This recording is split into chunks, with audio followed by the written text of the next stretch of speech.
Merely acknowledging that coffee blocks receptors associated with tiredness is only part of the story. To understand more the consequences of caffeination on our existential lives, a broader understanding is needed. Since coffee tells the brain the story that the brain is not tired, while the body actually may be, coffee consequently can disconnect us from the somatic aspects of ourselves that are crucial for genuine engagement and experiencing the present moment.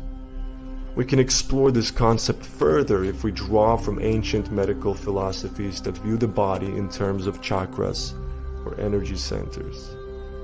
The lower centers are primarily associated with physical sensations, emotions, and basic needs such as hunger and desire. As we ascend to higher centers, a blending of emotions, thoughts, and imaginations occur.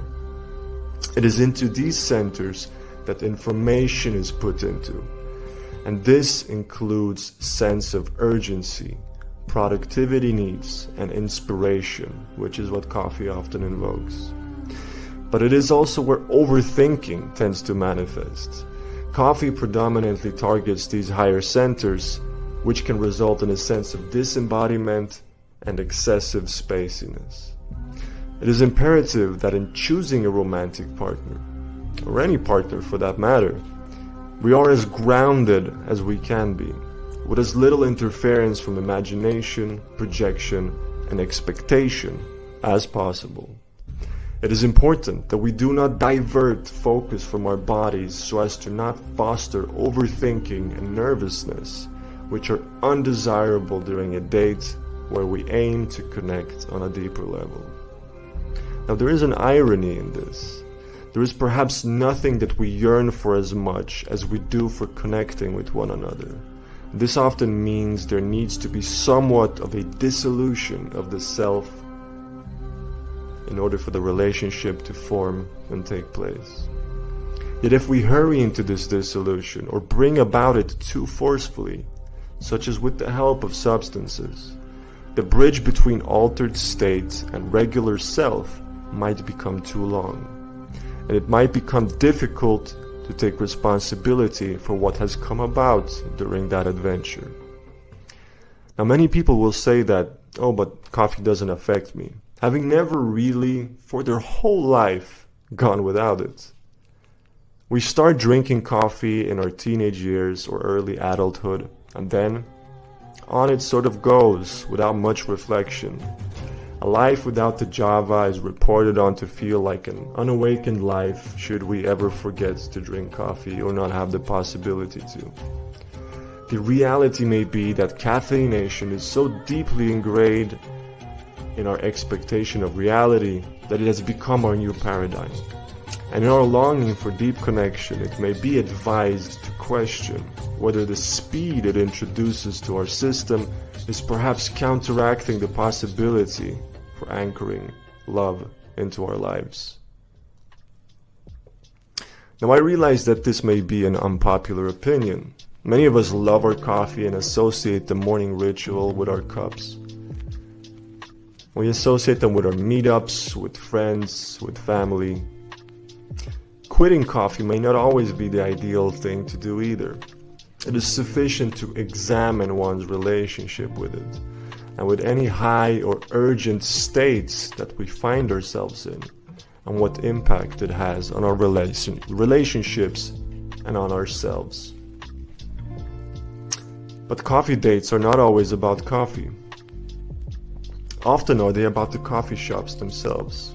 These spaces tend to be cozy, familiar, and resemblant of one's home or library, except they are middle grounds where everyone is welcome.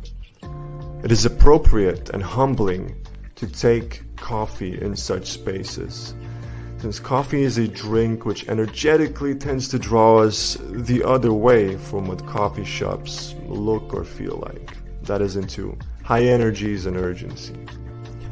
The rustic feeling of coffee shops, its homeliness, can impact us with a relaxed yet alert focus outwardly, and thus positively influence attraction between partners. Now, aside from quitting, there are ways to mitigate the potential negative effects of coffee during a date.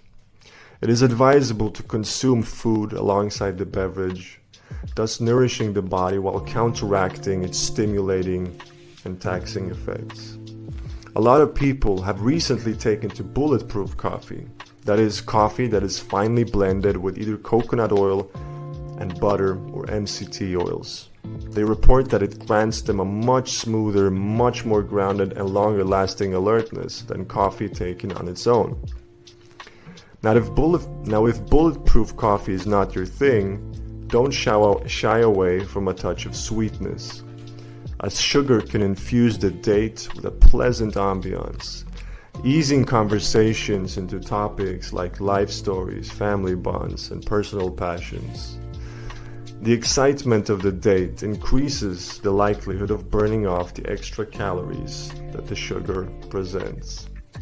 For those seeking alternative beverages, herbal teas, decaf, or other soothing options can promote relaxation and a more embodied experience.